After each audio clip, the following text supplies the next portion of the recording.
Hello everyone, welcome to this video. In this video, I'm going to show you that what steps you need to take if your touchpad in your laptop is not working.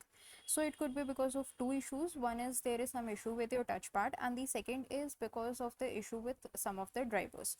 So first of all, we are going to check if there is an issue with the touchpad. So for this, go to the search bar and type in settings. In the settings app, you need to go to devices. In the devices, you need to select touchpad. For the touchpad, make sure the sensitivity is set to medium, not too high or low, because that may hamper its performance. Once the sensitivity is ensured, go to additional settings. Here go to hardware and make sure when you select your touchpad, then the device status is working properly.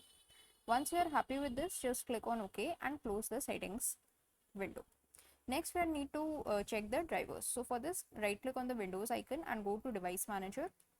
From the device manager, go to mice and other pointing devices and select the touchpad.